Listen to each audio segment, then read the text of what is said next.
terrible crash! I asked myself, how would I react if something like this would happen to me? And the answer I gave me was, I would kill myself.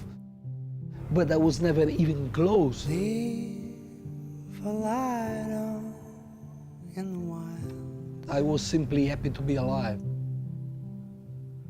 41 Grand Prix starts and just a single point to show for it may not sound like the record of a racing driver labelled a true legend. Well, motor racing's just one small part of this awe-inspiring Alex Zanardi story.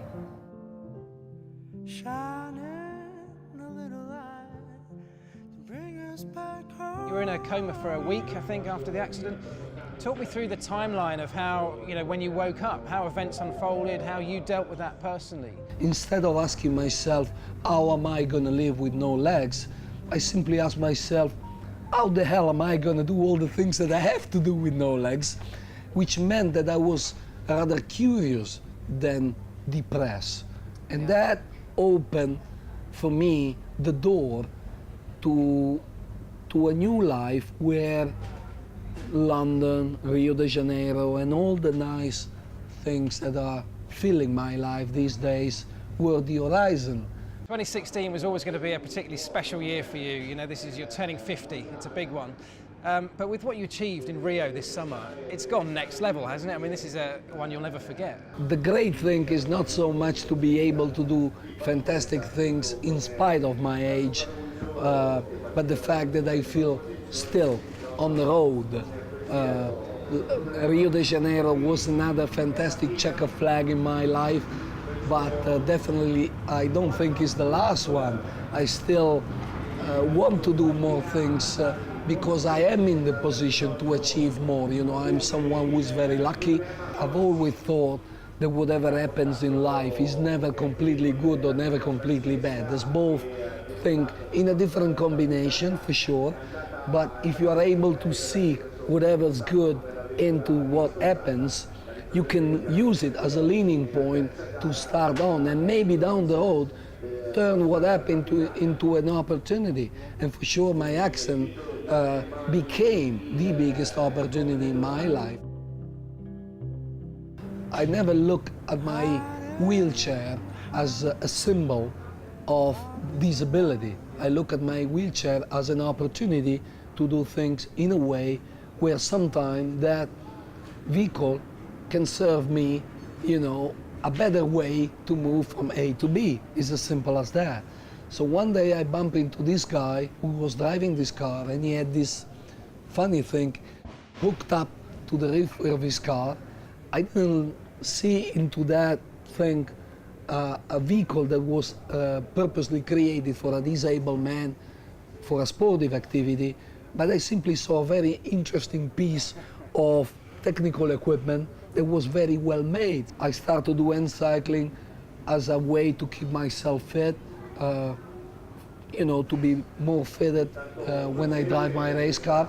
And then the passion for that grew up to the point where at the end of 2009, I said, wow, wouldn't it be cool, to fit an appearance into the Paralympic Games, into this life of mine, which is already not great because of the quality of every single thing I did, but because I've been able to fit so many different things into one only life. This makes my existence quite exceptional, I believe.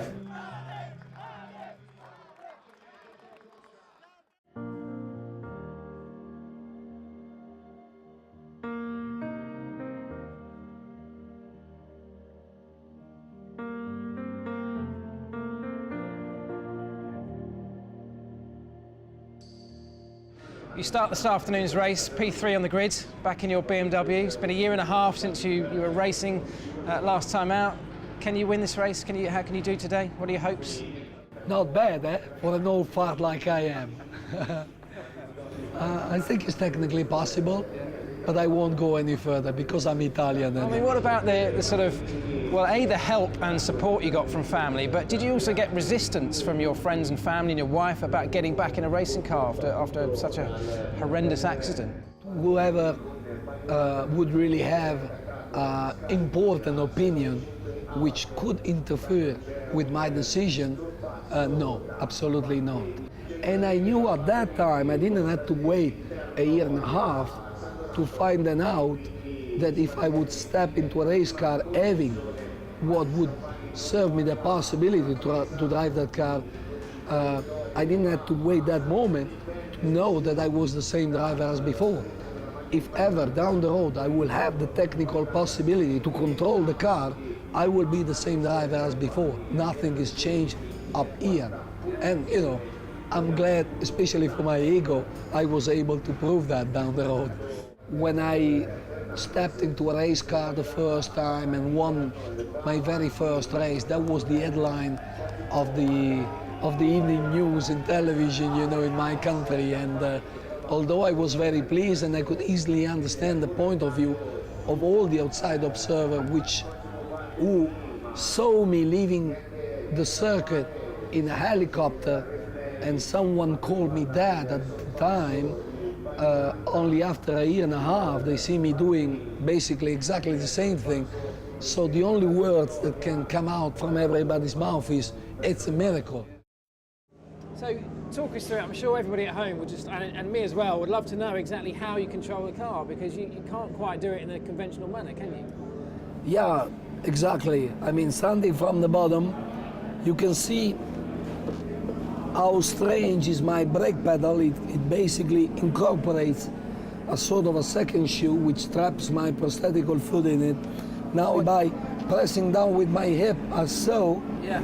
once my foot is inside his socket, basically I can put the force it takes to the pressure it takes to slow the car down. And there's no throttle pedal, so how does that work?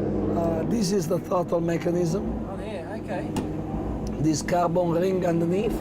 I basically control the throttle by pulling this ring with my left hand mainly, because I could do it also with my right, but my right hand tends to be quite busy also in shifting.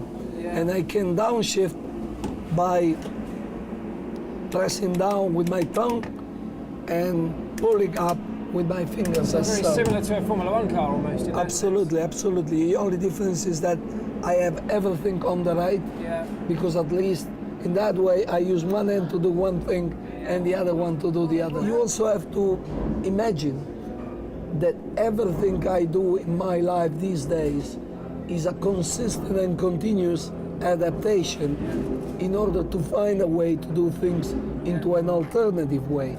So up here I became much more flexible than I was in the past. But I got the car underneath to get the job done, and I will try to take advantage.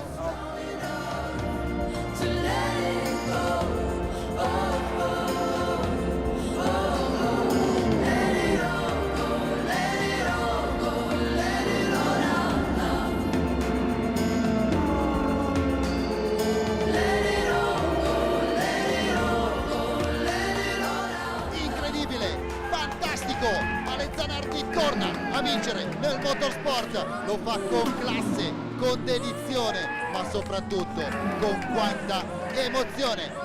Zanardi è tornato a ruggire anche in macchina. If down the road people would still look at me as an important reference point to compare themselves and to find a form of inspiration, wow, this touched me deeply inside my heart.